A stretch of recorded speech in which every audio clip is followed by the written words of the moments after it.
Hey everybody, welcome to this unique version of a live, something we've never done before, but I'm really hoping you guys are gonna like it because one, we're gonna be talking about some products, we're gonna be talking about some techniques, and Yes. Of course I got Josh Brodel helping me with this. And have you ever done this before? Unfortunately, I have. What? I've done a little bit. I've done it when I had my detail shop. I always charged extra for it, but I always had dealerships that would get a car, they would buy at auction or whatever, and they go, we need to take the two front windows off. Yep. Or this car came in, front window is tinted, we need you to remove that. Yeah. And I hated it. Yeah, it's not fun. And yeah, it's something that you always want to make sure you got to charge for. You always want to make sure that you're working on what you need to do, and that way you can, I don't know, make sure you're getting paid even if it's a job you hate. Yes, unfortunately, even if you hate it, you still want to get paid. So we're going to go for removing some tint. Now, these two windows right here on the barn doors, that's actually factory tint. So we're leaving those. We're not going to touch them. But what we are going to remove is the tint on these two windows. And I already removed the driver's side, so we're just going to hit the passenger side ones. The biggest thing is, one, I have to get this tint off because Jeff Hinnon, when he bought this vehicle back in 2003, he bought it on the lot. He was the second owner. Okay. It's a 2001 model, and they already tinted it when he bought it. Okay. So they put limo tint and went very dark on these sides and the back passengers, and then they tinted the front as well to match. Okay. So this stuff's old. I mean, we're talking 2003. It's 2023. So we're 20-year-old tint. Slightly aged.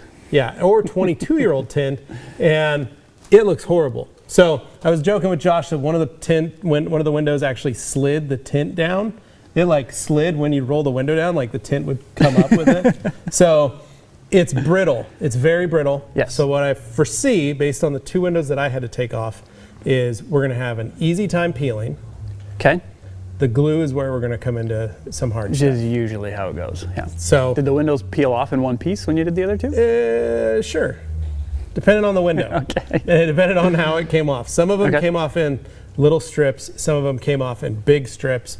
The nice thing is with the factory tint underneath, we can use a razor blade. So that's something that you guys need to understand is with factory tint, the glass is actually tinted from the factory.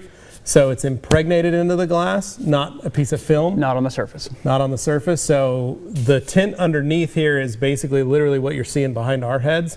Those are good, nice, easy things to work with. Sure. But we've got a couple techniques and a couple tools that we now have at the Rag Company that we needed to show you guys that'll hopefully make this a lot easier. Yes. Going forward. Hopefully. So, couple things. The biggest is this scraper. The KCX scraper. This is a really cool little tool. We've got a couple of them here. These are the plastic ones. Yes, they come with a plastic blade. So they come with a plastic blade. What we've done is retrofit them by putting metal blades in them. Yes. And you can literally just take that on and off. And what I like about them is they're a little more ergonomic. Yes. Than like something you would buy at a hardware store, which is just flat and straight. Yes. It works, but this is really designed to clean countertops. Stovetops and things like that. I got one of those in my kitchen. Yeah, they're great for that. But when you get into glass, you need to be a little more have a little more control and a little more movement, and that's where these guys come in handy. And like I said, what's cool about them is they come with, they've got a cover, which is really rad. Yes. And as you can see, they come with a pack of plastic blades, and then they've got a little cover here that you can put on, a little safety cover, which really is a nice little tool, and one that you can keep it in your toolbox or in your cart. Many uses. So, and this gray, I don't know if you saw that, is rubberized. Yes, so you got some not grip. just hard plastic, which is nice. A little bit of grip, a little bit of control, and I really like this. I think it's one of my favorite little tools. And then the second one we got, obviously, is the IK360 sprayer. Yep. This is going to work because we may have to come in handy. Get some spraying done where we can't just do everything straight up. Yes. So we've got ammonia and water, 50-50 in here. We're going to be using some Koch Chemie glass cleaner just to finish everything up.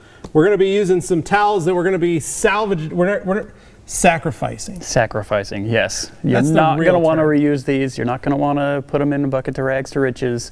Adhesive is a no-go, people. No. Just chuck them. These are our sacrificial towels, literally all of these. So I've got some standard waffle weaves in this, and then these guys are 1616 all-purpose terries. Yes. And these are a great, very similar to a big box towel, simple, easy, cost-effective, and like I said, we're going to be sacrificing. Why? Because we're going to be filling these suckers with glue. Glue. And you don't want to reuse them, and do not use them. Yeah, it's not worth trying to clean them out or use them for anything else. There you go. Now, the other tool we're going to be using is we've got our pod steamer. Yes. That we're going to be using to help us steam the glass, hopefully help make it a little easier to remove some of the glue, remove the tint. See if we can get some of that adhesive to actually stick on the tint. It's usually wishful thinking, but we're going to try it. We'll see. The other thing are our new heat guns, the Weldy heat guns that we now have on the website. This one is the 330S. 330S, yeah. And this guy has a adjustable dial for temperature control. Which helps. It's very nice. It's got a protector cone on the front here. Yes. That is, you're able to grab it, touch it, and you won't burn yourself. Yes. Which is awesome. Again, a really nice heat gun for that reason. And then another unique feature, the vents here on the back. This is where the heat exits. Yes. So it blows backwards. Yep, to keep the gun cool. Yep. And that way, you know, I've seen guys literally take it, set it like this in their armpit. Yeah, between the legs is a very common thing when you're wrapping cars. So having the vents keeps that airflow, and then also the cone keeps you from burning a nice little hole in your calves. Yeah, that too. The other thing is it's got really nice rubber feet, so when you set it down on the it will surface, balance. Yep. And it's rubberized all around, so that makes it really nice. The other version, the 530A, has top of the line digital readout. Yes. And it'll tell you your temperature control. Literally, I don't know if you can see that right there, and that if we can get in there, Glenn. Which camera am I at here? There we go. Sorry, sea bass. So yeah, it's got a digital readout where you can actually tune the temperature to what you want it to be at, which is a huge selling point. Yep. The other thing that I like is they have a number of accessories available on their website that you can add to the gun if you need to, which is really cool. Different layer, different edges and corners and stuff to really get into certain areas when you need it. I love this thing. I think this is probably one of the coolest tools I've ever seen, and definitely worth its money. Both of these are available on the website. You guys can pick those up and use them. So, got some razor blades. We got some, the last but not least, the one product we don't carry, but I picked up because you said we should try it. Yes. The 3M adhesive remover. Yes, so this was kind of my last resort when I was pulling tint off, because it does have some advantages over the normal, alcohol, water, that kind of mixture. Spray it on, let it sit. Helps the glue kind of roll up on your razor blade a little bit easier. So again, not all tints are going to be the same, but kind of a last resort if I need to put that on there. And then the final thing that we didn't add that we still need to make up and add to this that is going to be in this is the GSF. And what we're going to do is we're going to basically, you guys have heard like the baby shampoo style slip solution. Because we're going to go with a pH balance, we're going to take literally a couple drops of GSF, put it in a spray bottle with water, shake it up, and we use that also as a wetting agent if we need, because sometimes glue reacts to that and allows it to lubricate the surface so we can actually scrape and get that stuff off. So, Gabe, what are you saying? Clarity cream. Oh, and then the last one was clarity cream that we didn't put up here, but that is in case we need to polish any of the glass out. Yes. So, because sometimes we'll get it all clean. We thought, why not hit it with the outside just to make sure we get anything, or we may need it on the inside for just a couple little spots or something that may be under the glass to help remove any leftover glue or anything like that that we didn't get with the razor blade, or if there's a mar or something. Kind of a deep clean. Yeah, just to really help it, bring it, bright it up. Sure. So, all right, so that's it, guys. The other thing we were going to do, we found out that the optimal temperature, removing tint, 180 to 220 degrees. Celsius or Fahrenheit? Fahrenheit. Okay. Thankfully. I would hate it with Celsius. But that makes sense as to why so many tints start to bubble and damage because of heat cycles. And that's also kind of why there's this massive shift to those ceramic tints, because they can handle higher heat for a lot longer. Yes. Can reject a little bit more of that heat from getting in the vehicle. Yeah, also. and that's basically what we're going to be doing. 2 weeks, we've got an Avery Dennison tint class. Yep. They're installing their new ceramic in the Suburban. So I'm hoping that it'll last another 20 years. Yeah, absolutely. Before we have to repair it. So the final one is literally we're going to do, we're going to try the trash bag. We've got a trash bag. We're going to see if we can do it. Okay. We're going to try it with a heat gun.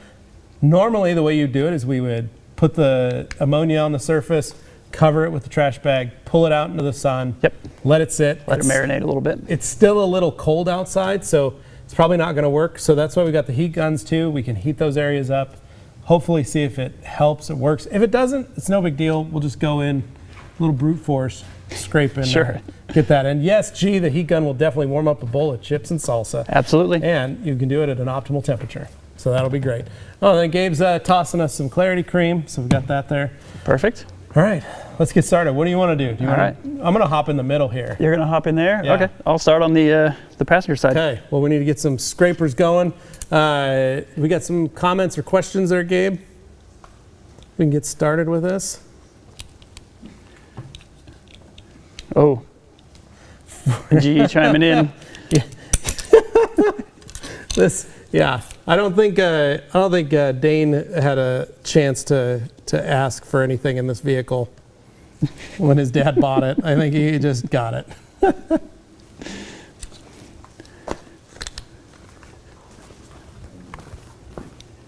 Here's one from Carly. This says the good tint was. It is true. You did need that. I remember always wanting to get dark limo tint. This is my first vehicle with actual dark limo tint. So, all right. Okay, so laying in the burb for optimal. We will see if we can get sea bass in there, laying in the burb for some optimal shots. So I sure hope so.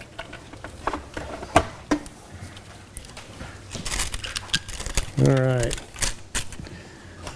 All right, what method do you want to start with, Levi? Well, what are you thinking? I'm thinking we might heat this. You gonna try heat gun? And heat this side glass up so that I can get it to, see if we can get it to loosen a little bit.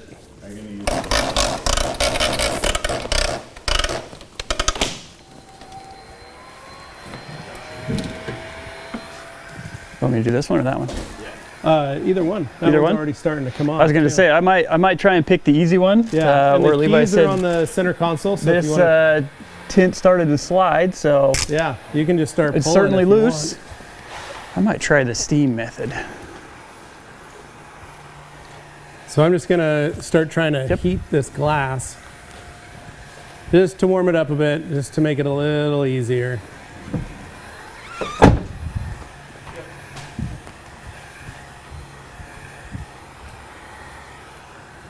I feel like we need to have some plane crashes or something on in the background, like Dane had on his.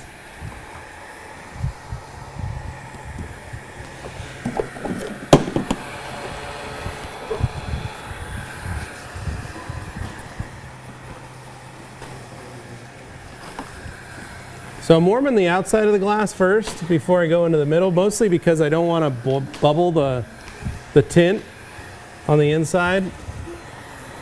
And if I can hit this outside first, there's a better chance I might be able to get the glue more glue off with the tint. In case you guys are wondering why I'm doing this.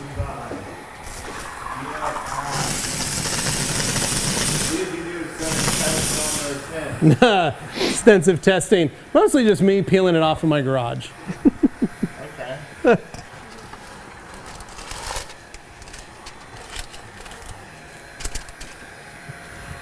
All right, the glass is warming up a little bit. It's not bad.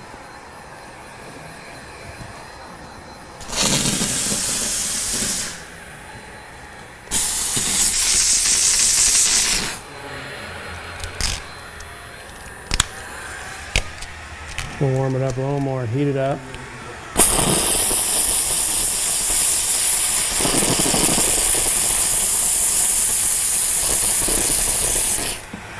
How's that feeling, Josh? Well, it's peeling nicely. Unfortunately, all the glue is still on the glass. Yeah, That's what we try and avoid. Like part of it came off, and then it's like, nope, we're gonna let it. We'll just keep going. Yeah, I have a feeling that's pretty normal. Yep. That was my experience as well. There wasn't really much I could do to try and keep any of the adhesive on the actual tint. Yeah, I always loved the cars though that would come off in one nice big piece. The glue and everything, you didn't have to worry about nothing.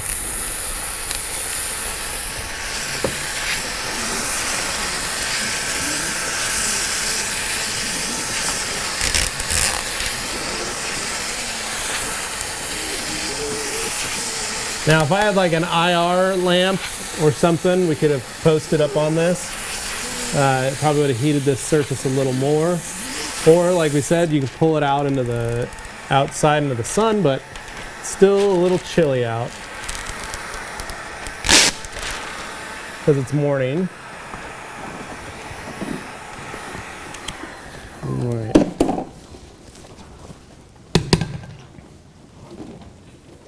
Hey, Glenn. All right, let's see what we can get. You see this great Lego character that the kids put in?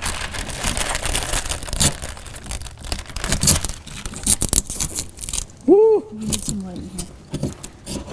This is brittle. Is it?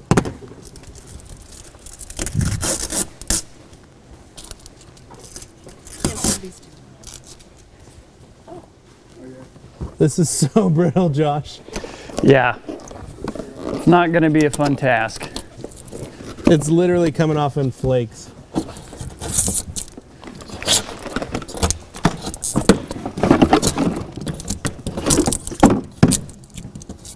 Yeah.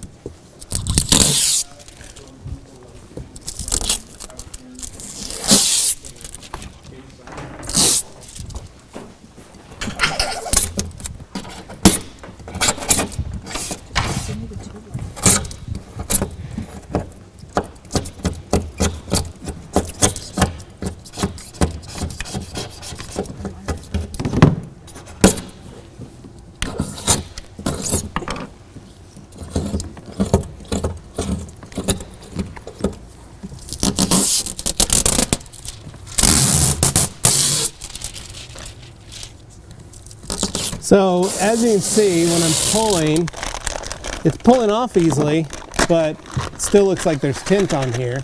But what this is probably part of the tint, the underlayment, but also glue mixed in. So it's coming off. But what I have now is just a bunch of glue here and more tint, because if I try to peel it, it's just coming off in tiny little strips. And this is what was happening on the other windows when I took it off.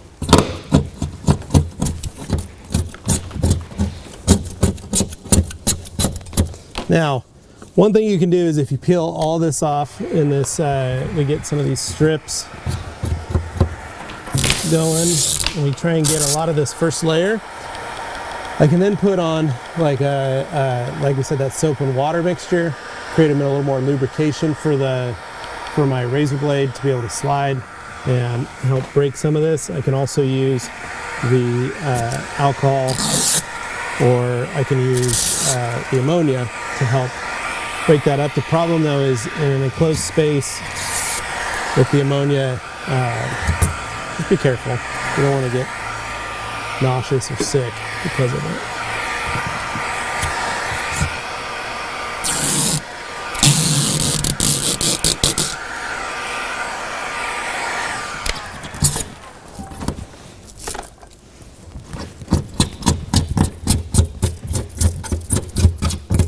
But you can use the glass cleaner, the KCX glass cleaner. You can use Truvu. You can use anything also as your lubrication to help remove this. But yeah, as you can see, I mean, this is just it's a pain in the butt.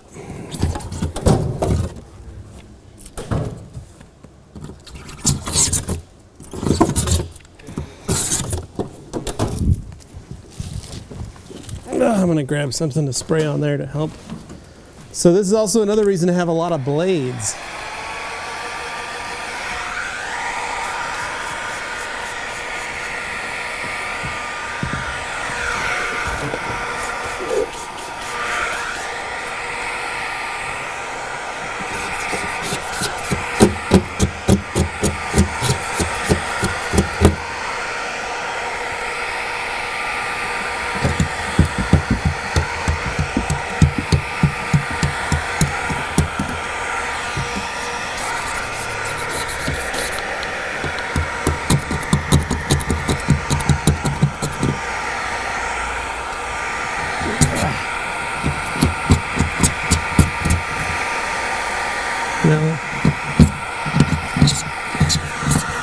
So the steamer wasn't working super hot for me. Still had a lot of adhesive left behind, so now we're going to try the heat gun. Again, every tint's going to be a little bit different. In my experience, I haven't found any tint that removes easily. Always going to leave a lot of adhesive on the glass, but this was something I did not try last time, so we're going to try it, see if we have any better luck.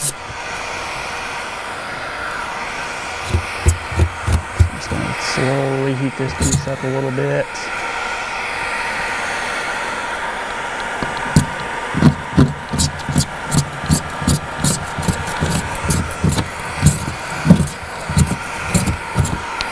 So we got a long ways to go. So what are you doing, Josh? Josh, are you heating up the glass? What are you doing over there? Yeah, I'm gonna try your trick. Put a little bit of heat on the outside, and then let's try and do another peel. And unfortunately, about the same result. About the same. I think this is just gonna be a scrape and pray. Yep.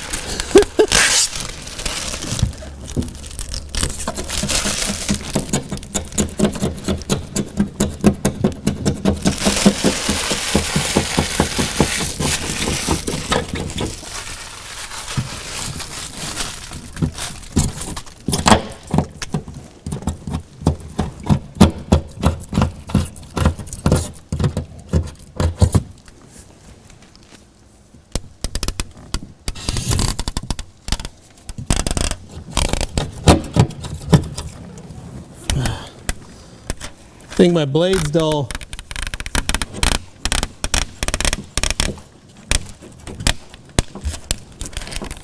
That's the unfortunate thing when you work a lot with films and vinyl. Most people don't realize how dull a blade gets so quickly. I remember when I used to do vinyl installation back at when I worked for a dealership. I would install dealer-installed stickers, factory decals, and things like that. And it was crazy. You change a blade, and then you would make one or two passes, and it'd already be dead. And that's when the Olfa knives, or the knives like what we carry, the NT cutters, where they have a breakable, replaceable blade. And so you can always have a fresh blade when you're working, but unfortunately, when you're doing scraping, only we could have some sort of breakable blade for scraping. But you can see this has already started to get dull where it's having a hard time cutting through.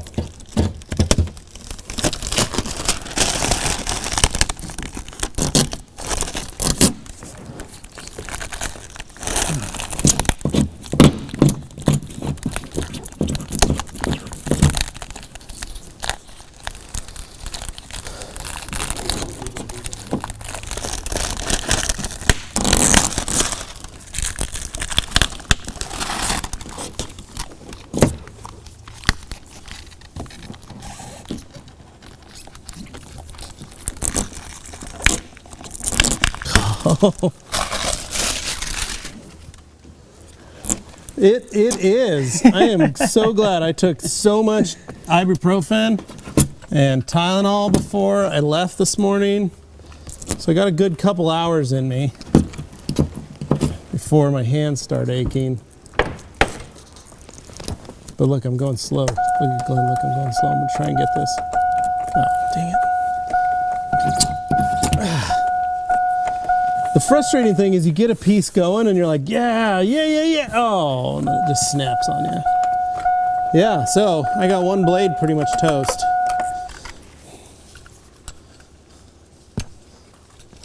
Did you get the window down?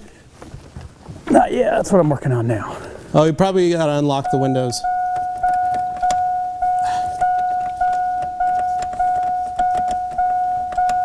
All right, I gotta get a screwdriver, a pair of pliers.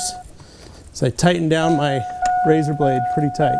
All right, just jiggle it a couple times, it'll go. Need a new ignition. You might flip the key around.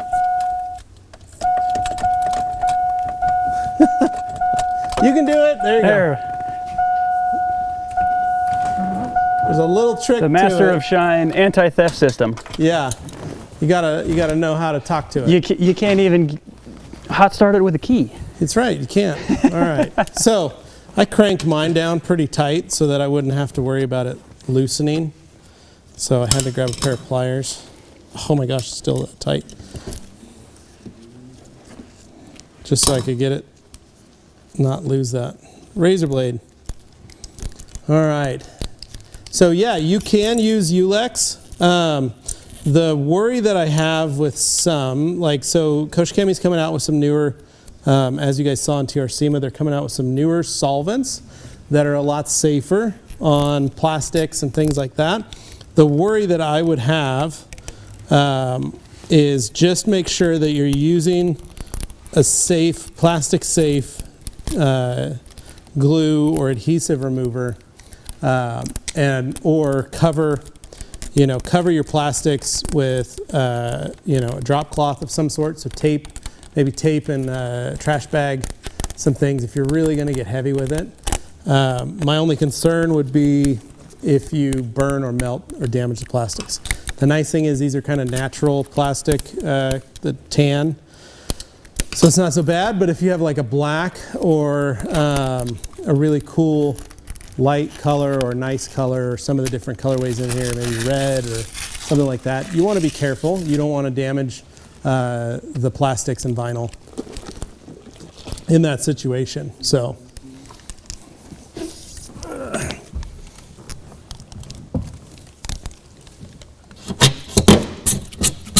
yeah, new blade. Look at that, just mowing.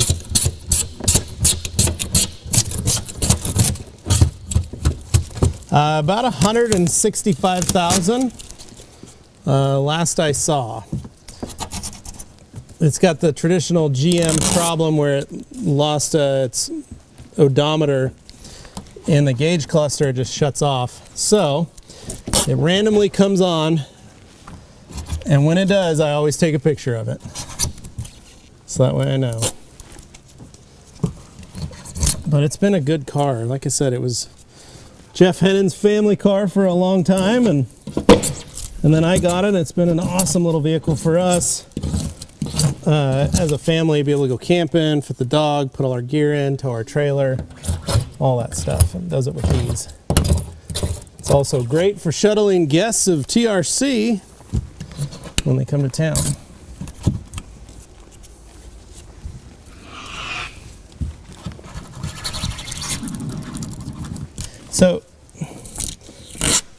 So you could, the problem, Joey, like I said, is just the damage of the plastics and electronics. That's the biggest worry that I have when doing stuff like this, is just making sure that you're not damaging your plastics and leather. We've all seen it on Facebook when there's a tint installer. You could drop off your brand new car. The tint installer maybe didn't think about that stuff because you got it inexpensively. He went for the cheapest price, and they end up using something that their slip solution or things end up burning the plastics because they're not making sure that they're taking care of stuff appropriately, and taking care of their customers' vehicles the right way. So to introduce a tar and glue remover is a little more difficult. The reason we've got the 3M adhesive remover is literally as a last resort. But that is an aerosol, and so we can fog it onto the spots and it can stay there, and then we'll go over it with the razor blade to scrape it up and try and minimize the amount. Using a spray bottle or something like that with those other solvents can cause it to disperse a little unevenly, if that makes sense. So.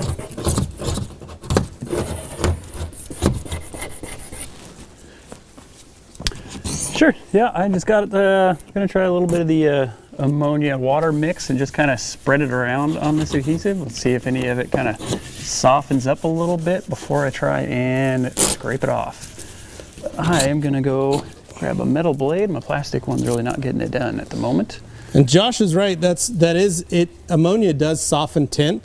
That's why a lot of folks. That's why we don't recommend an ammonia-based glass cleaner for your tinted windows. Same with alcohol, is it has a tendency to start breaking it down over time, creates a softer surface, and can damage your tint. So.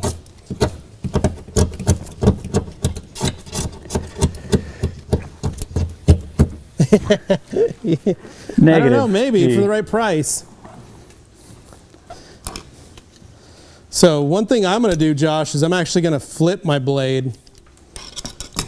So I'm going to try and get a couple uses out of it before I replace it. Just because one side hones itself down there. But I'm halfway through one window. Sheesh. This is going to take forever. Yeah, Joey, if I had Anthony here with that would be great. I would appreciate it. This is the one time I would like him to burn through some clear. Is to be able to get that stuff off. This is a nice development. So apparently, Levi, on this window specifically, yeah, the piece that was loose was basically just the cap sheet. It wasn't actually the tint. Oh, wow. So we got another layer to pull off here. Well, that's kind of what I've been pulling off here. So I'm wondering if that previous tint was they forgot to pull the cap sheet off, or it's just that thick of tint. Yeah, it could be. Sometimes different brands of tint will have, just the way they laminate the layers could be a little bit different. Yeah. And this one doesn't really seem to want to stay together. Look at that glue. It's like these little boogers.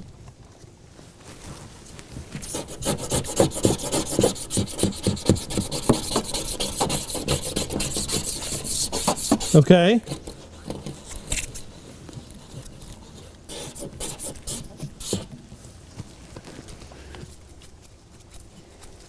All right, we're gonna grab some more. Trizac. So it's a sandpaper, and it's 3M Trizac. It's what we use here. It's a little more expensive, but I love the uniformity of the actual sandpaper itself. You can buy, cheaper pieces of paper sanding, but I like Mirka. I like the 3M Trizac, and of course the new KXK sandpapers are also really nice for that kind of thing. But yeah, great question. Broke. Yeah, that's another reason. Look at that. I just broke my blade. Just snapped it right off. So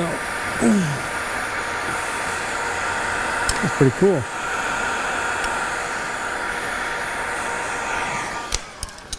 It's gonna be weird driving around in that thing with it all bright now.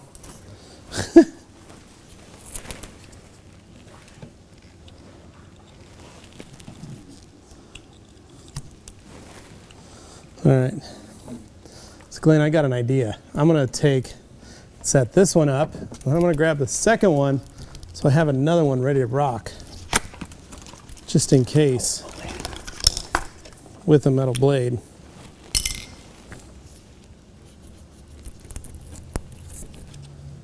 That way. So one thing to be careful about when you're working with these little guys is this bolt has a tendency to pop out. So you don't want to drop this in your garage floor or on your shop. So whenever I do, I put my finger under it, I unscrew it, and then I make sure that when I set it down with the bolt side up before I go about putting and swapping a blade. You can see I covered it with my finger.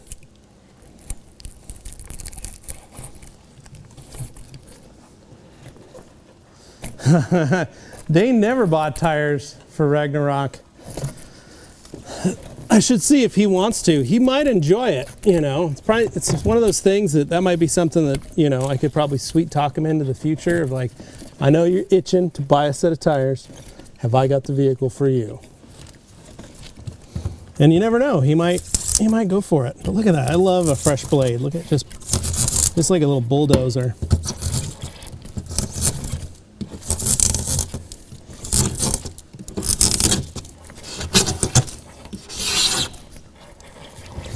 Really, really good for nearly 4 years now on this wrap.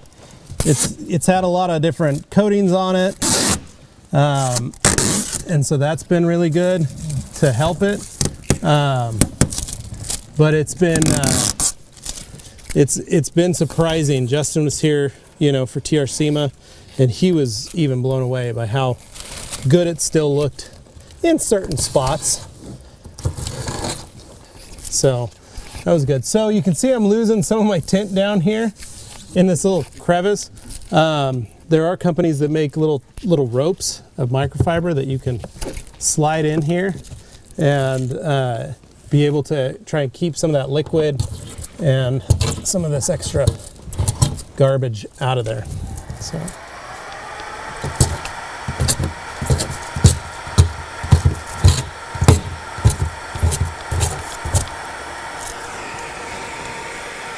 Yeah, so we've got a tint class coming up in about 2 weeks, and when I had talked to the instructor from Avery Dennison, Harold Nimitz, who's coming to teach the class, I had told him about my old tint, and he was like, oh, we'll just get the students to remove it. And the more I thought about it, I really don't want them wasting time trying to remove this old of tint. So we figured we might as well get it done for them because this is the vehicle they're going to be using to tint. And so, yes, we are removing it to replace it. But as you can see, this is the factory tint underneath. Even though it's got some nice light transmission, it's still a very dark tint, but this just added a whole other layer of darkness to it. And we're probably going to go with a 20% tint on all around on this one. So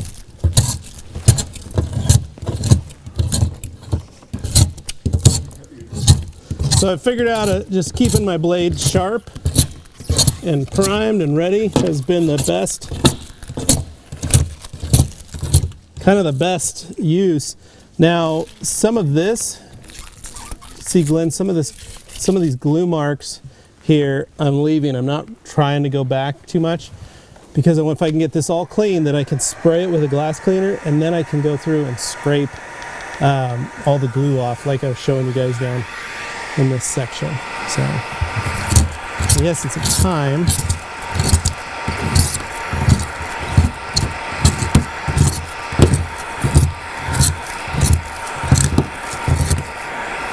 A lot. So my dad has a lot. I was raised in Chevys. I bought my first Ford recently. So my wife's car is a Ford, and I did feel a little awkward buying that, but it's a very nice car. I was always raised in Chevys. My dad was always a Chevy guy. All my uncles were Ford guys, so there's always the rivalry growing up with my cousins on Ford versus Chevy.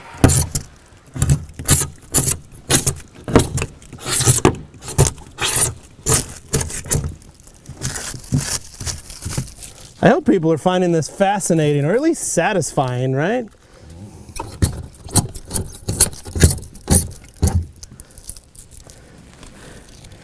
I know. I could have put Hadley in here. She could have just sat and just picked for hours. I may leave a little section for her to dig at. I just didn't want her using a razor blade, I think, is the main reason for this. But good comment, Carly. Should have thought of that.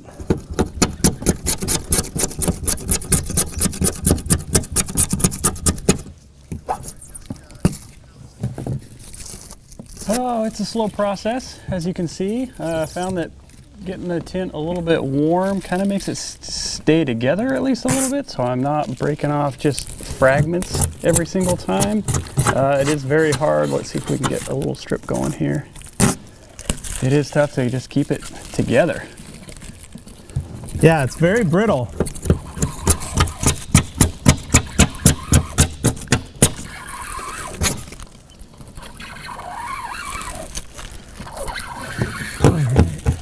The home stretch on this window.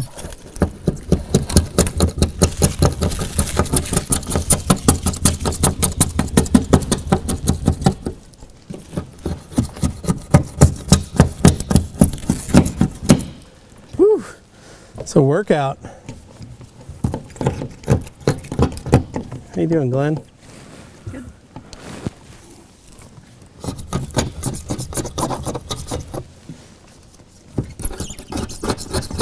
Look at that. That's all. Something gets shot right in here. So this looks like you're done, but that's more glue. So watch when I scrape across it.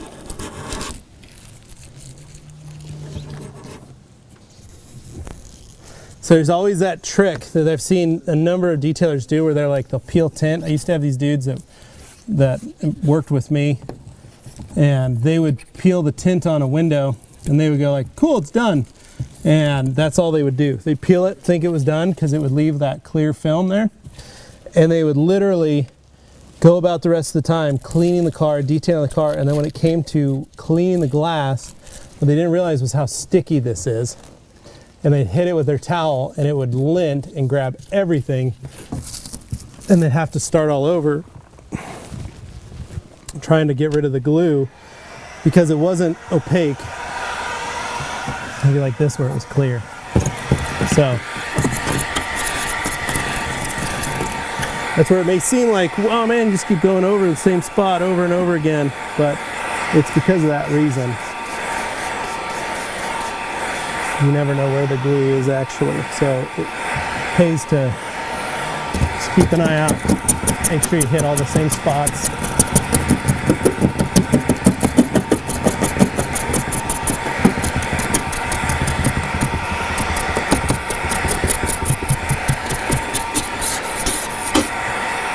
You can see there's all that glue.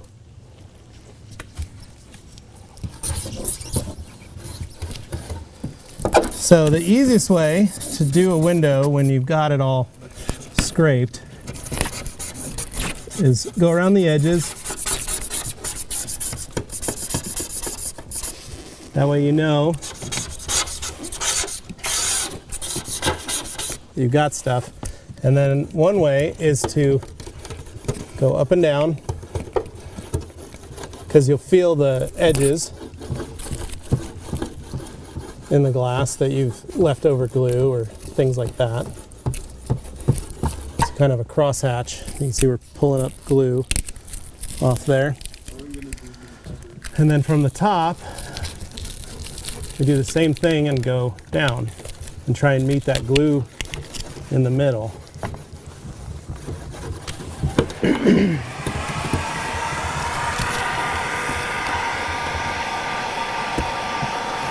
So when I had my shop, if a car came in and a customer requested this, I usually charged about $100 just to remove tint from someone's car, in addition to the detail.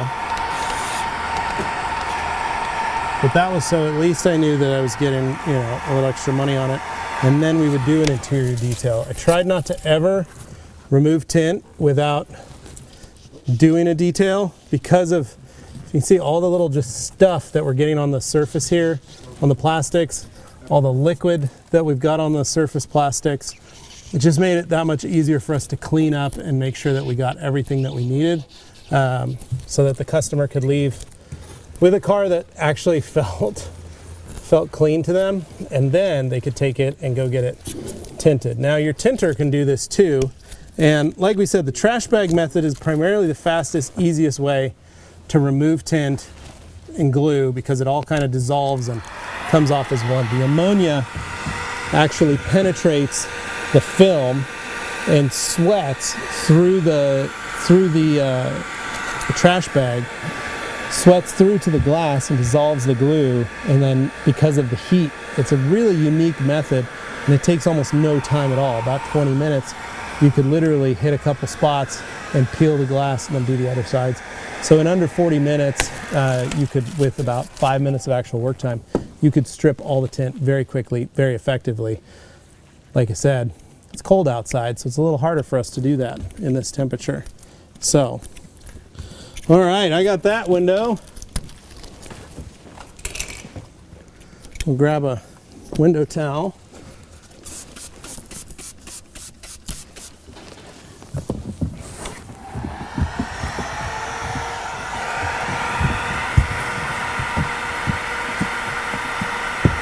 The other thing to watch out for is making sure that you've got everything, you haven't left anything behind, and also if you do catch any glue, that you don't transfer it too much onto your towel and then cause it to smear all over the glass again. So, like as you can see, I've got a couple little spots here, down here.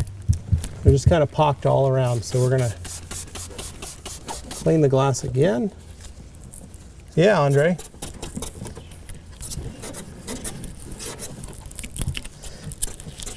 Mostly it's time, but yes, the higher quality tints do have a much easier way of removing from the surface. They're not as hard to remove. They come off cleaner. The adhesive that they're built with is a much stronger, better. They also usually resist a lot more. This is extremely old tint. I mean, like I said, we're talking over 20 years old on a vehicle. And so this is a unique, very unique situation because most cars don't have tint that's this old. We have it on our Supra project here. We have some very old tint. Same kind of thing. That's going to be very difficult. I would prefer to do the trash bag method to remove that tint, right, Josh? I haven't tried the trash bag, but I doubt it would be more difficult than this. This is just brutal. Like I said, this is a very unique one-off style. I don't think there's many people that have to deal with this. Because realistically, if you do have tint on your car, you should remove it and get new tint put on probably every 10 years or so. Now, if you garage your car and you keep it nice and you're not parking in a parking lot and you're not in a high heat area where, you know, you're in Las Vegas or Texas or somewhere in the South where it's doing a lot of work, you know, I think you could probably go a little longer. You know, my little Elantra has tint on it, and tint's about 15 years old, and it's still in really good shape. I don't have any bubbles or peels or things like what you see in this glass where it's actually damaged. So I think mine is doing really well and could continue to stay. However, it is reaching the end of its life, and I probably should get that one retinted.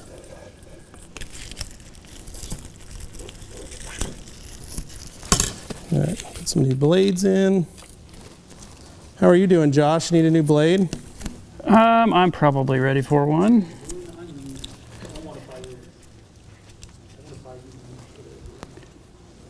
Well, I found that it works a lot easier with a new blade.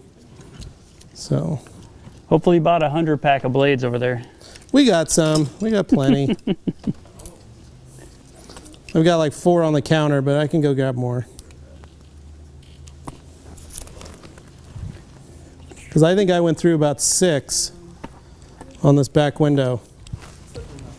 Fresh blade, I got farther along with a fresh blade than I did without it. So I'll grab some more razor blades.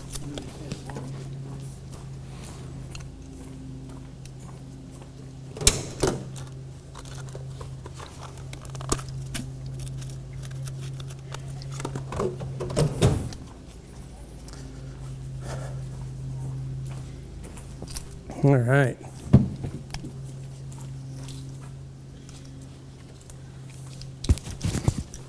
Yeah, see, I want to go check out, see how you're doing on there. Yeah, that's pretty much what I was doing.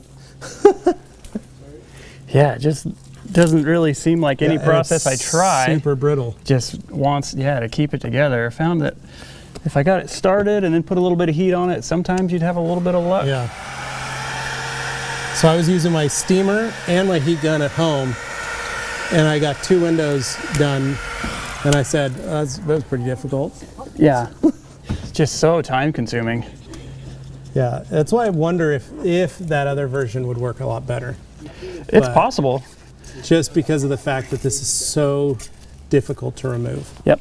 So, Maybe we try that on the rear door. yeah, we might just leave it and do it once it warms up. We just try it, see if it works better. I'm gonna hop in and swap sides. You climbing out, Glenn?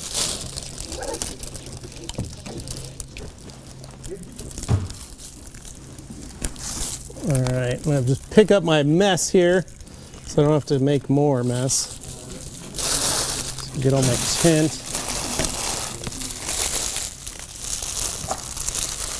Throw this in the trash.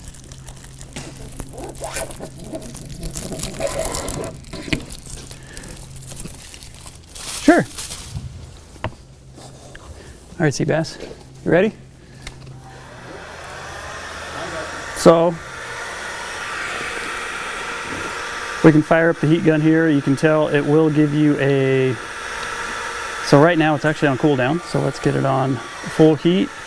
It goes up to 650, and we'll actually have some presets as well, which you can tune if you know which temperature you're shooting for. And then obviously plus minus.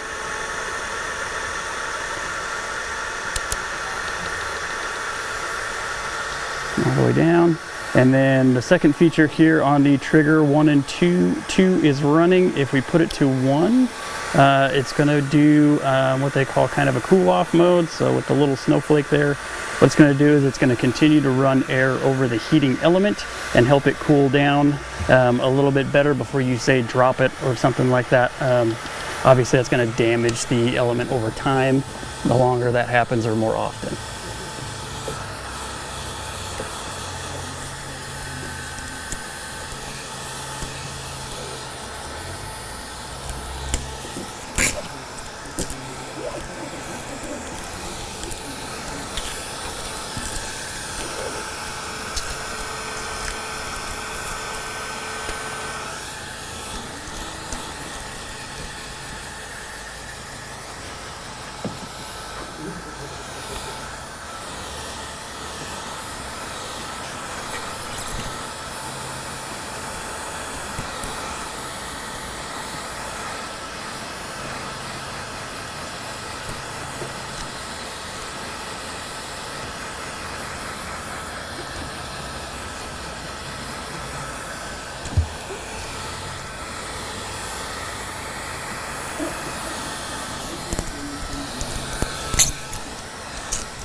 So I'm just heating this glass again, just trying to see if I can warm it up a little bit, make it a little easier, hopefully help with that release a little bit.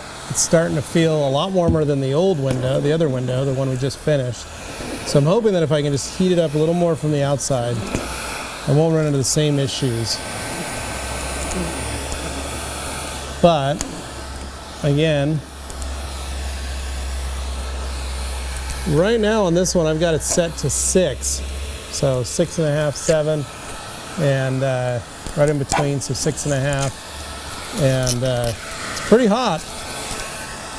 It's on the second dial attachment, like, so it's got a 1, like a off, 1, 2. I'm on 2. So a little more power. Yeah, we're just going slow, feeling the glass. It's cold over here. This side's a lot warmer because I've been working this side a little more. But things I've noticed on the exterior of my glass, I've got some light scratches right here. And like I said, the hard part with safety glass is you can't really polish it out. But with Clarity Cream, hopefully we can get it to finish out a little better when we do go fix that. Because like I said, once we remove this, we're going to start seeing things, especially when you deep clean glass like this. So my scrapers are in here. Got some glass cleaner. Let's see what we get started here. All right. Well, Glenn, if you can get in on this, you can see. So this tint over the years, this side of the Suburban probably saw more sun than the passenger side. Meaning wherever Jeff parked this thing probably sat and absorbed far more sun. So my guess is south facing on the driveway. And what it's caused it to do, and you can even see it around here, is it's actually caused it to droop and slide. This whole piece of film is slid, and so that's why this has this lip down here. It's not supposed to have that because the whole piece of tint shifted. It got so hot. So I'm worried about the peel of this because it's had so much sun damage. It'll probably act exactly like Josh's side. So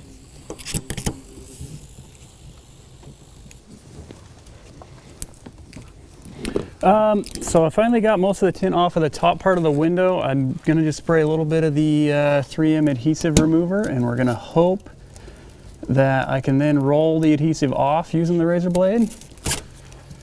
Just because I need to roll up the window to take care of the bottom half, and I don't want to have to remove any adhesive from the window track. If I roll the window up, might get a little sticky. That's going to take forever to remove, so before I roll it up, I want to make sure that it is squeaky clean.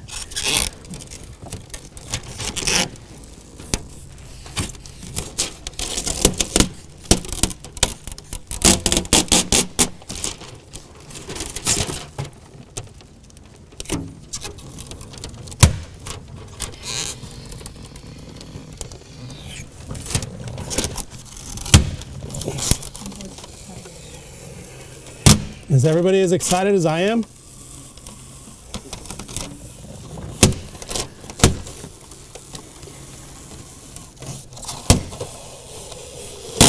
Oh.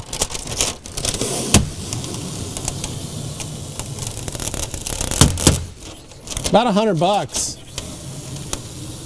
At least that's what I charged about 10 years ago. You could probably charge more, 125, 150. Just depends. The fact that we're only taking off 4 windows, realistically, there's 2 of us, and we are an hour into this. It's not that great. $100, an hour in, and we've got 2 pieces pulled, and that's it. Probably not so good for your business, but realistically, whatever your shop rate is, I'd probably try and stick with that and try and book it out based on that. I got this whole piece pulled, which I was pretty stoked about. Still got some spots, so a lot less than I thought I was going to have to pull. And I was a little surprised, and I didn't want to jinx it. Glenn heard me. I was breathing hard. I was pretty excited. But I lost it. But anyway, but yeah, about 100, 150 maybe. It just depends. Like if we had to pull all 6 of these, what do you think, Josh? 200 bucks? Oh, at least. Reasonable, at least, to be reasonable on something this old? Yeah, I think it's important to try and at least maybe ask your customer how old the tint is. Because if they say I got it tinted last year, obviously that's probably going to come off a lot easier than, say, this 20-year-old tint as well. Yeah. I think that's really the key, is asking, learning exactly what it is you got to take off, what you got to remove. God dang. See what I can get with this guy.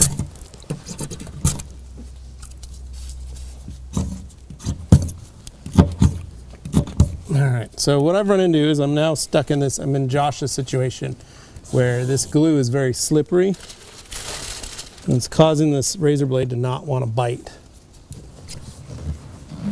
So, apologize for this Glen that I'm getting right in front of you, but I gotta get it try and get a better angle.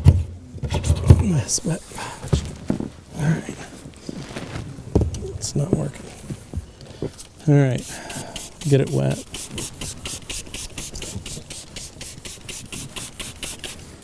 So what we had was a whole chunk of tint come off, which was super cool. I was very excited. What we have left now is glue on here.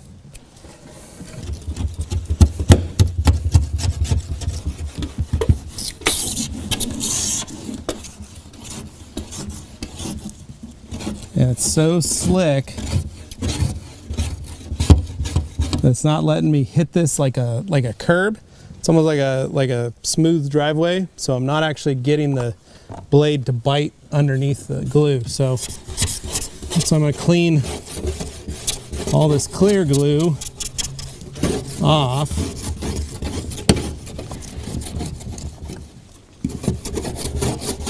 So that way I can get that driveway ledge going, basically, I guess you could call it.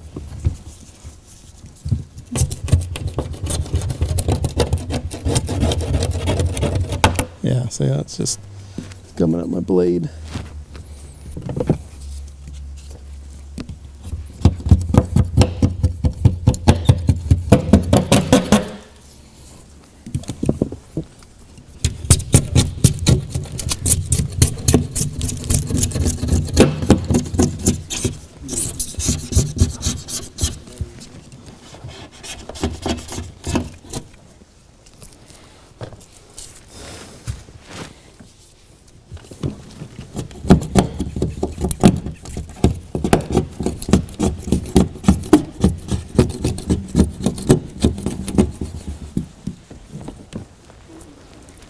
I will say though, I really do love these little scrapers. Yeah, it really saves your fingers over just holding the blade. Holy cow, it's so much more comfortable to hold. I used to use the screwdriver style, and even that, you still had to like clench your hand around something, and this just fits so much better.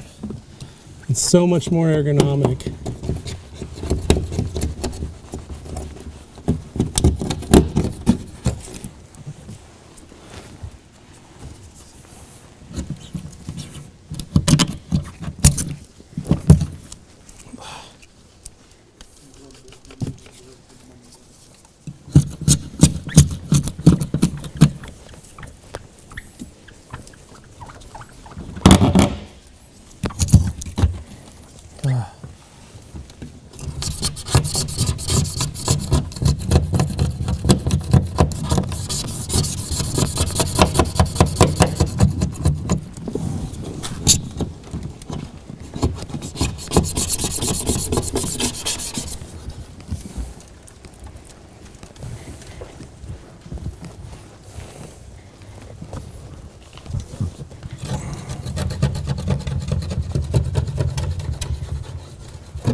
This is a tight spot.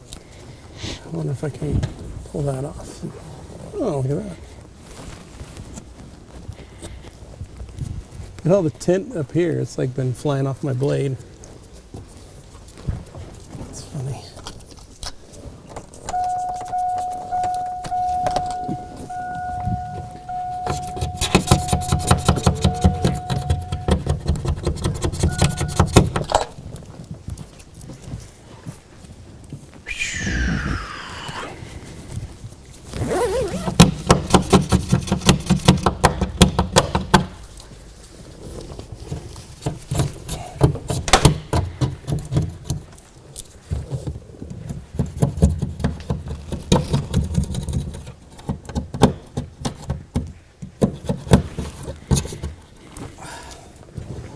This is so hard to scrape. Holy cow. I'm amazed at how much more difficult this one is. This is like that front window, Josh. Having a good time over there, huh? Getting hot and sweaty. Change some blades. I was really excited. I was hoping I was going to get it all in one piece, and it started snapping on me.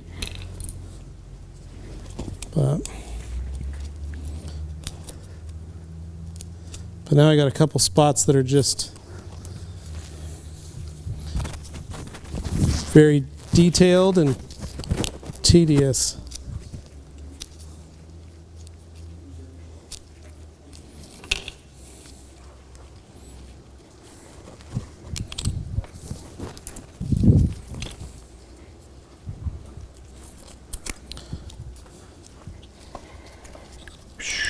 Has the ammonia helped at all? Yeah, it kind of helps with the removal of a little bit of glue, but the 3M works just a little bit better. That's good. That's good.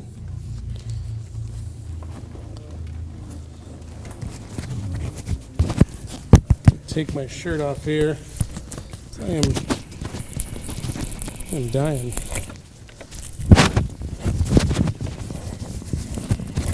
Apologies for my mic here.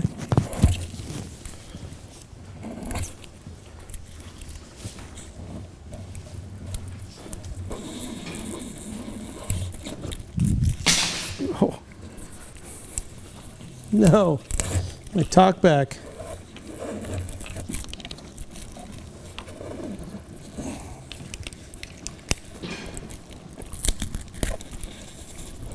Talkback totally fell out of my pocket. Apologies to everybody. All right.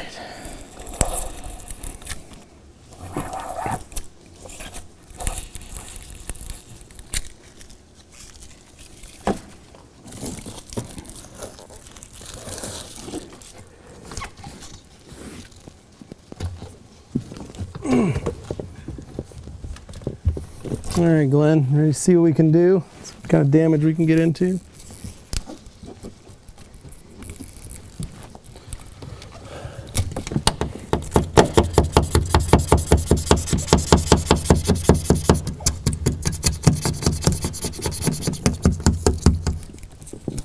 We got it. Just needed a sharp.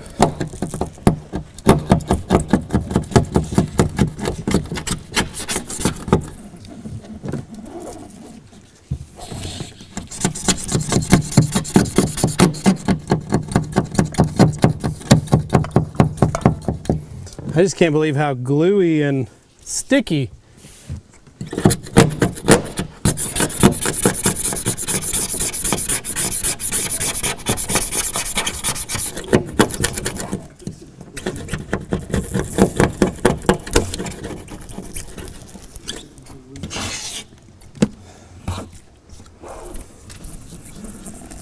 All right, we got that.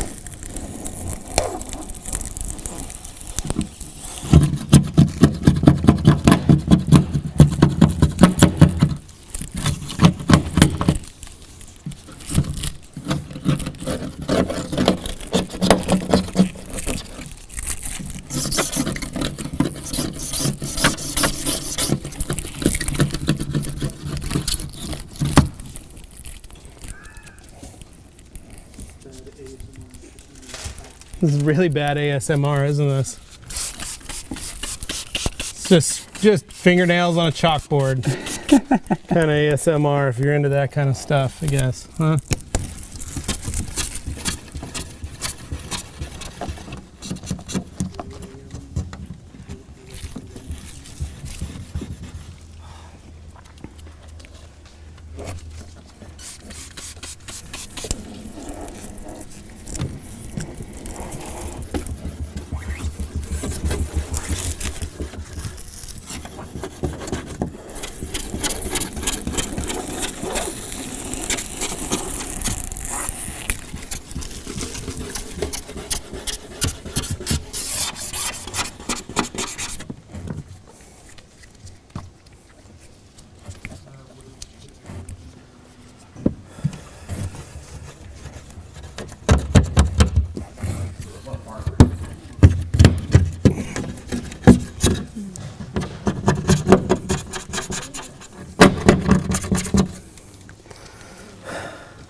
Gabe, you sure you don't want to hop in and help? What? Josh and I could take a break and it's kind of funny just enjoy, you know, just that kind of stuff.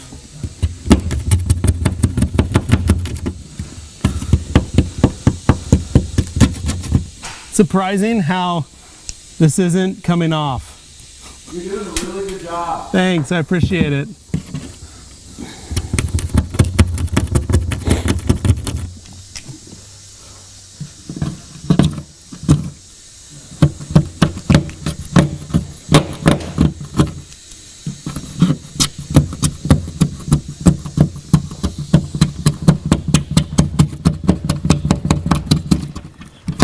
Are you seeing this? It's not.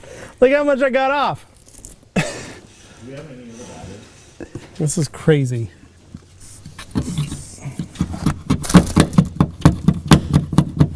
Should we put like a podcast on or like an audiobook or something? You know, we just get out of our brain for a little bit, just kind of work, enjoy ourselves. Or we can just hear this.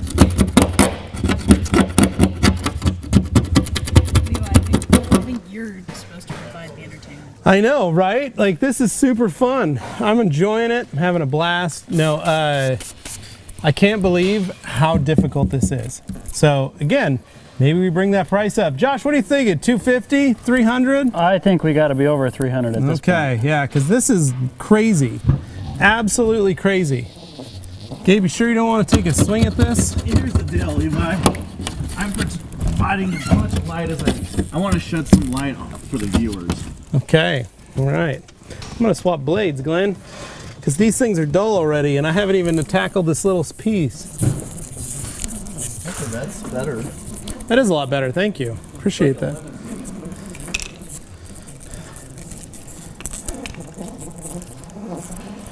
Yeah, I am very thankful that I don't have a lot of... Glad I did a couple of these windows already. And I'm glad that these windows don't have any tint on them. On this one and that one. Because this is hard work. I couldn't imagine. Well, let's take a look over here. My pile. 1, 2, 3, 4, 5, 6, 7, 8 blades total so far. So 8 razor blades to cut through all this tint. And then Josh is on his second or third, so we're at 10 blades so far on everything. So yeah. Make sure you have a lot of blades. Light above you, so if it falls. You can buy them in a 100 pack. Okay. They're great. Get them in a hardware store.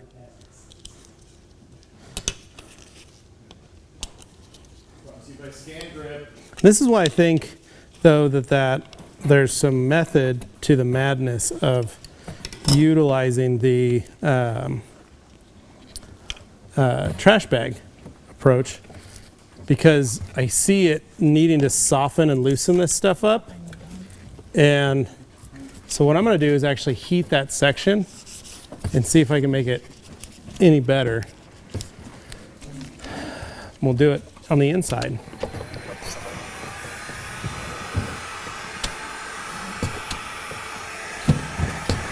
Let's see if that helps us. Well, that's the one thing I haven't done yet.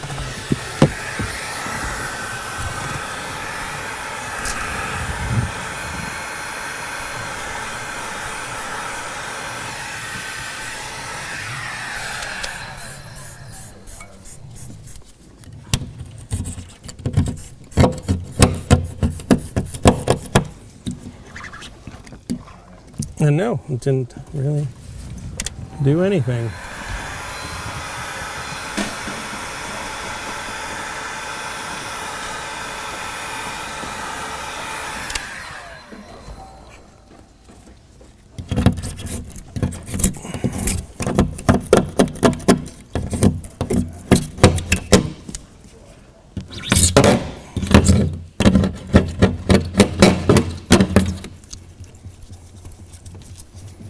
I think having the lubricant works better. How are you guys doing? Doing great, Gabe, thanks. You sure you don't want to try and swing at this and see what you can do? See how hard it is? I'm gonna say I'm gonna need to vacuum this thing when I'm done. Get all this tint out of here.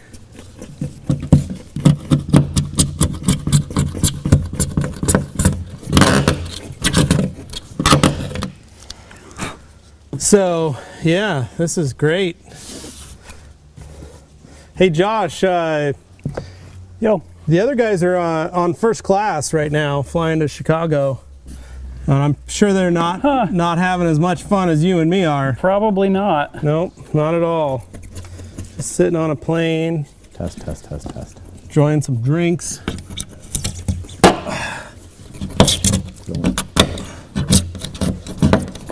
Yo, Levi, what's going on? Are you not done yet? This is crazy, Gabe. I thought you'd be done by now. I thought you'd help. I thought this would be, you know, a team building exercise we could do together. Well, here's the deal, Levi. I think you're doing a really good job, Thanks. and they say that part of the team exercise is positive talk. Oh, That's shoot. right. Sound like you cracked the window.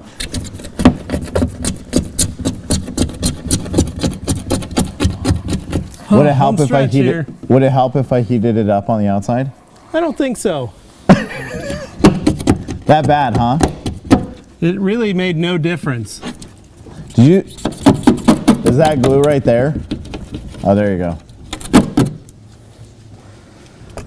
But yeah, it's like I said, this is hard. All right, what can I do to help? Where do you want me to start? You're good. You don't have to do anything. We're on Did you the, get this window? that window's already been done. Is this double tinted outside and in? There's only that one piece of leftover tint that I haven't removed. Yikes. It's looking really good. How's Josh doing on the other side? Has anybody checked in on that guy? I hope he's still alive. Josh, how are you doing? Oh, we're just breathing in the fumes, you know. Oh, we're finally getting close. So what are you finding is working versus what is not? The only thing that is working is the razor blade. The razor blade? Yep.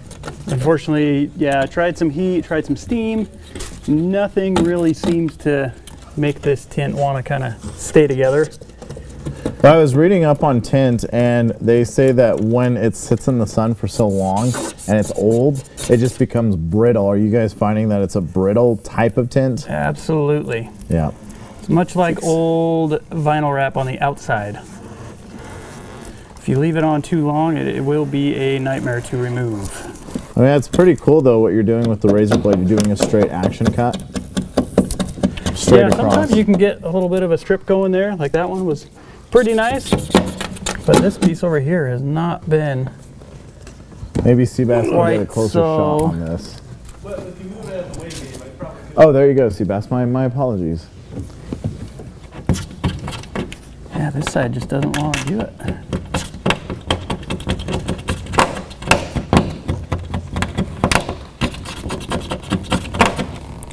So the other question I have is, does it matter on the amount of lubricant that you put on the adhesive or on the tint as you cut, Josh? To pull it off? Yeah. No, because unfortunately, I mean, I could put a bunch of stuff on top of this tint, but since I'm going underneath it with a razor blade, probably not a whole lot of it's going to be effective. Got it.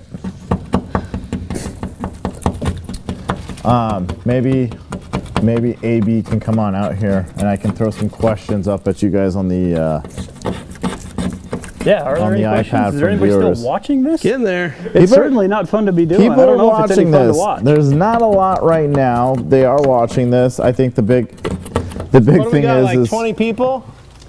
yeah, I think we were somewhere around there. Thank you to the 20 of you that have been sticking around watching this. Here, I know it's not an exciting thing to watch, but ooh, 40. Ooh, That's good. All right. I think they're Thank just you to the enjoying the 40 fact that that are they're not watching. a part of the hard work. So it seems. So I'll throw some of the stuff out. Okay. Alex Duar said, change the same price Gabe would sell his Civic for to remove Charge. tint. Charge, yes. I can, yeah. Let's see. Alex Duar is giving me a lot of praise on here. Beautiful Gabe, the true first employee of the rag company. Oh, geez, Alex. You can say that because Dane's not here. No. Alex also said he's getting flashbacks of Dane stripping wheels.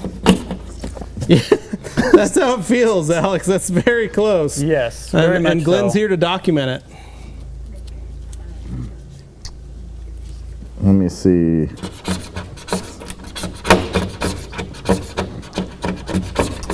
Joey Last Belinsky piece, last says, piece. Joey said, I'd quote something unreasonable to see how serious they are about removing their tint and go from there, because there seems like a job I wouldn't want to take on. Yeah, and that honestly, great that's advice. kind of why I wanted to do this live, was to show you guys it's something that a lot of folks don't think about, but it is something that many detailers get asked all the time. Is can you remove my tint? And or they'll get a ticket because they maybe went too dark in the Yeah. fronts, or they bought the car. Some people don't even they just buy a car. The tint is already applied, already in the vehicle, and they're like, oh man, I got a ticket. I just bought the car because the tint was too dark, and now the police have asked me to remove the tint so that I don't get another ticket and one of those fix-it tickets, basically. And so the first thing they do is, instead of calling a tint shop, they usually call a detail shop because they usually want to get something else done. So Well, and or the tint after a while just turns purple, like the Supra we have. yeah, or it's just they buy a car and it's maybe bubbled I think, or poor quality tint installed. but I think also coming from the perspective of a consumer, right? You have a car, you need a job done, and the concern is, how can I do this by myself with the hopes that I don't mess up my window? That too. Because my number one concern would be scratching the heck out of the window to the point that even with polish, you're not going to be able to fix or redeem those scratches. Yeah, and to make it safer, you could hone your blades. We've got a video on the channel on how Yeah. to hone that stuff. So you could do that, but realistically, factory tint is very strong. Non-factory aftermarket tint is very delicate. Yeah. So you can't really go after it with a razor blade too much. And try to keep your kids from putting stickers on the windows, things like that. I got all the glue off this window, Josh, back here. I got both these windows done, and now I'm just gonna take the rest of this glue. So I'm soaking it in a little glass cleaner. Gabe, could you hand me a towel? Which kind? It doesn't matter. Okay. Use it to clean everything off. What are you thinking? Are you going to polish after? I found some scratches on the outside, like Okay. right in here. So if you want to grab a pixie and a Yep. pad, I can do that. that'd be great. We could polish this glass on the outside.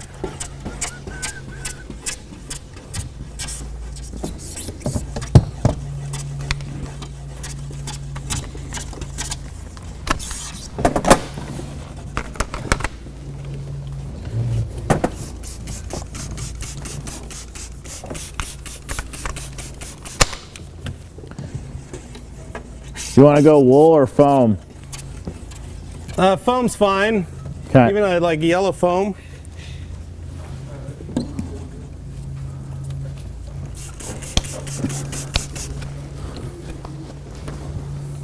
We have a white foam pad at our disposal, so I'm going to go with that first. Well, no white. I want yellow. You want yellow? White is too soft. Just grab one of the yellow 3-inchers over there in the... There is none. Oh. Well, an orange one will work too. I got you.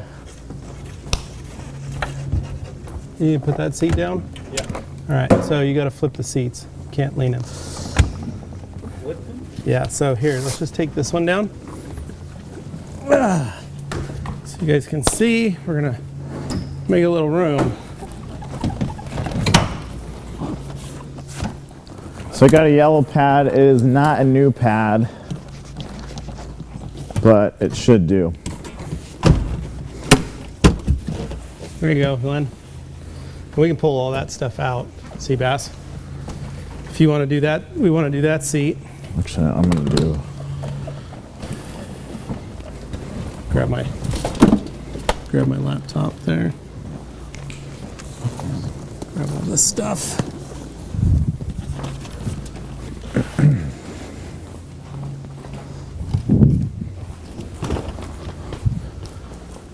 Okay.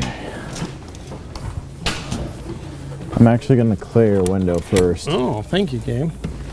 Because when you use clarity, it suggests prep. If you're going to use it on glass, prep it first.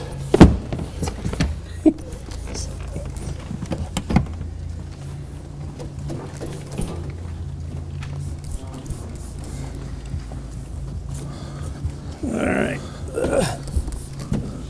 Look at him cleaning my glass for me. Isn't that nice? Nice of him to do that. So I'm still hitting a bunch of glue up in this corner. And this is where I could use the ammonia and water, or like I said, I'm just using the glass cleaner to try and get those last bits. We're gonna let this stuff sit a little in that spot.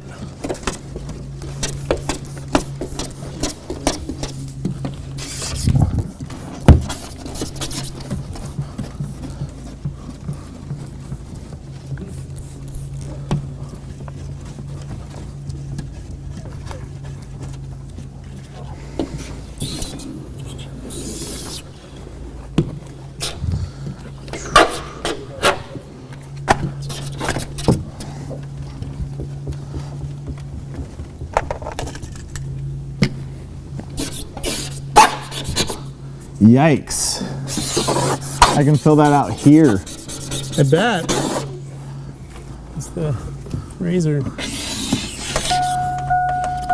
Seabass said that you should just, his idea of your tint removal today was just break the glass and then remove the shards off the tint. Ooh, smart idea. That's probably would have gone faster. Probably. Okay. I like the way Seabass thinks. It's always full of ingenuity, great ideas. And comical ideas. Mm-hmm.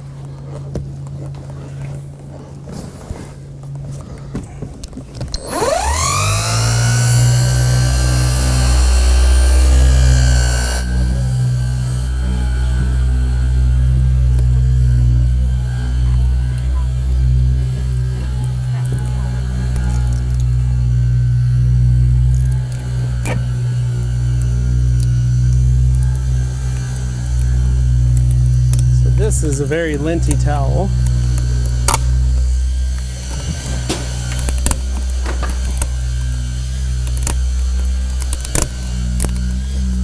I'll go over it with one of these.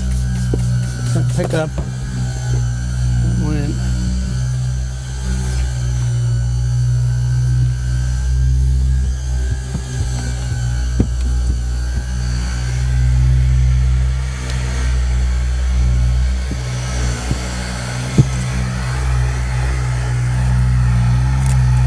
So Gabe has ridden in this vehicle more than I have, realistically. He also kind of grew up in this car. Gabe, what are your favorite memories of this vehicle growing up? We used to do a lot of trips up to Camelot skiing and rafting. I think my favorite memory was we lost coolant and we were stopped on the side of our highway, and we filled it up. We filled up the coolant with river water. Yeah, that's good to know. Nice, fresh river water. And that's why this thing is still running like a champ today. Yeah, it's that mountain spring water, right? Oh, yeah. All right. I'm gonna grab that flex vacuum. The battery is on the vise.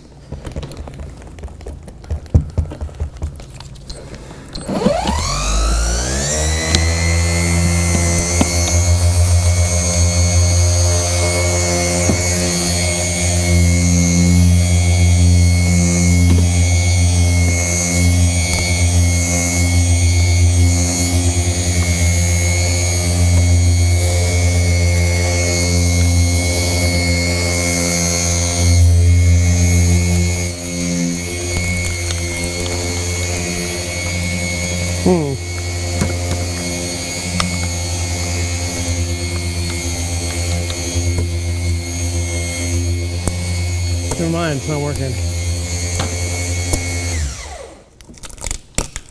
I love this Pixie. Pretty good. Yeah. Josh, how are you doing? We're doing pretty good. Move on to the rear window. I got the front window down to about the bottom. For safety's sake, I'm gonna leave a little bit of tint on the bottom because I feel like it's best to remove the door panel Levi, to get the rest of that out of there. Scratches over here. I know. Holy That's what I was saying. There's some pretty good sized scratches in it. What did you do? Did you clean this thing with a rock? I think what it is, Gabe, Yeah. is that antenna. Oh. I think when it went through the car wash so many years that it would tap and hit and do this. Yeah, that's not good. So, and Jeff said he's replaced that a couple times, so it might have been some aftermarket ones that were a little more Sure. longer. Sure. Makes sense. That one I found at a junkyard and pulled it.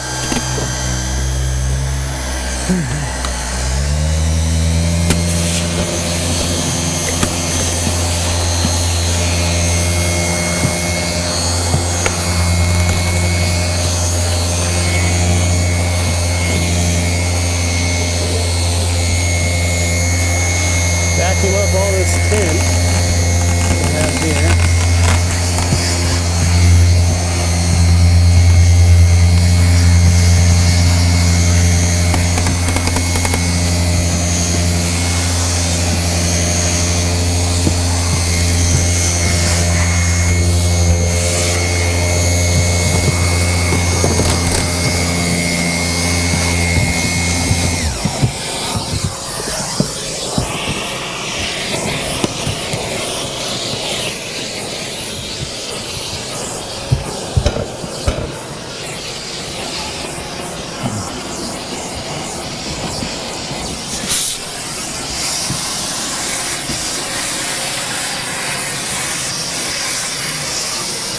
How's that window looking from the inside?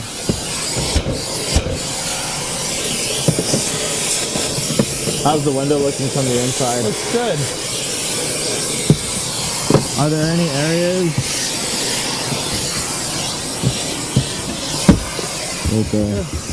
There's some glue on this side in here. Gotta get.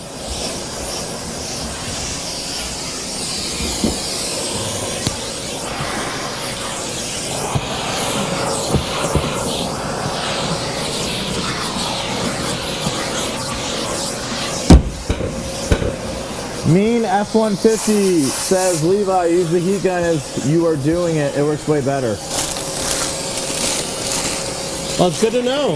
Next time we'll try. We've got one more window left.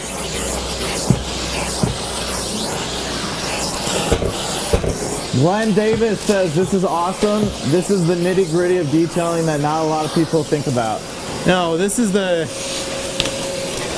kind where you get hot, you get sweaty, you don't like being there, you don't want to, you're like, just want this to end. This and pulling PPF. So PPF removal and tint removal I've always touted as two of the hardest jobs in detailing. DS says this is enjoyable to watch when you're not the one doing it. Yeah. Well, good. I'm glad, man. Glad I could help out. Oh man, I vacuumed this. There's still a bunch of pieces. Doer says Josh understood today's clothing assignment. Yeah. What is Josh wearing today? Have the classic You're wearing a Wash t-shirt. Wednesday I got the Wash shirt. Wednesday shirt on. Oh. I almost wore mine today and then I didn't. Last minute I switched to my TRCMA t-shirt. Joey Belinsky says, look at that teamwork. Thank you, Joey. It's coming off. It's looking good. Without Dane today, we're trying to balance between moderating, assisting, wherever we can. Well, we don't have Dane, we don't have Jimmy, and Anthony. They're all on their way to the Chicago Auto Pros influencer event in Chicago. Yeah. And yeah. Josh, do you need a new blade? This one's still working okay for me at the moment. Guys, don't forget to throw in any questions Get that one you have prepped for and us. ready to go for you. We're in the thick of it right now, removing this tint from Levi Suburban. So if you guys have any questions or Yeah, any questions, any other ones. I got my 2 windows done. Josh is on the home stretch of that last window. yeah, any questions you guys have about the products these guys are using, throw them out there. Len Davis says, been there, done that. It certainly isn't the most fun thing. No, it's not. And that's the thing is most of these, But he says we're doing good. most of the people that don't do this for a living have never had to do this stuff. I jokingly refer to it as like we're not anything else other than chicken nugget hunters. It's literally what we do. We gotta find chicken nuggets in people's cars. It's how it works. So being able to try and get this stuff, dissolve it, try and remove it, try and get it off, it does make it a lot harder to do. And I'm just thankful that I have good factory tint underneath to be able to work off of, because otherwise this would be a lot more difficult. Andre says, how can you not watch this? This is so informative and entertaining. Cool. Well, thank you. Good, thanks, Andre. I'm glad you're watching. I'm glad you feel that way. I'm serious. I'm thankful people are watching and enjoying this. So Alex says Dane's probably watching plane crashes on the in-flight entertainment. well, right you now. know, Delta now you can stream, Oh my god. so you can have streaming services. So Dane could be watching YouTube right now on the flight, enjoying some of his favorite plane crashes. Okay, I have a question. Since the viewers aren't throwing them out there, I'll Okay. be the questionnaire. So you removed your tint at this point. Questioner. Yeah, the questioner. You removed the tint from the windows. Mm-hmm. What's the next step? So let's do 2 hypotheticals. Hypothetical 1, you're going to leave it as is, but maybe you want to ceramic coat it. And then hypothetical 2, you want to retint. What are your next steps for prepping your windows? I'm not gonna coat the inside of my glass. No, but for exterior. You can, yeah, you can totally coat that. For inside though, if we're gonna leave it, my next step would be a deep clean with like a scouring pad. Okay. They make a white type of scouring pad designed for glass that you can buy at Tint Supply stores or even at a home goods store. Okay. Even any of your normal bathroom or dish stuff will work. What I'm gonna do is basically use that scouring pad and maybe some soap and water That's a good job. to pull it. Oh, there you go. A little bit Sometimes of you get Way lucky. to go, Josh. That was much better than the front window. Guessing that has to do with the Was it the heat? factory tinted glass. yeah. Kept it from getting quite so I brittle. think so, compared to the front window where there was no tint. So that Yeah, factory much tint better. gave it a little love. Look at that. I mean, look at this piece. A whole piece of tint. A whole piece of tint we got here. Look at that. But yeah, you can see it's Very brittle, but yeah, it does feel like there's a cap sheet on it, doesn't it? Yeah, so that one I tried to keep the two pieces together, seemed to help, but I think it was mainly the factory tint. I think so. But what I was gonna say is, now that they're clean, I want to go one more step and go a deep clean, and that's where we would take a scouring pad. I'd probably take some soap and water, and actively scrub the glass and try and clean and get in the edges and the nooks and crannies around all this stuff, mostly to get the glass prepped, and then I'd go over everything with alcohol to wipe it all down to get it prepped to then be ready to reapply. Or if that's just how I was leaving it, I would just leave it, but I know that the glass has been deep cleaned. All the felts have been cleaned, all the edges, all the rubbers. I drop the windows, clean all the in between the seals of the rubbers. You can keep going, you can keep cleaning. It really is just the amount of how far you want to get into it, how much you want to do to it, and how much time you have. You know, I wouldn't do it normally for a customer that was going to get tinted. I would leave where we're at. Hey, I got the tint off. My surfaces are clean. We vacuumed. We're good to go. Pass it off to them. Pass it off. Then they take it to a tint shop. The tint shop is going to clean the glass again and prep it and get it ready because they have to install it.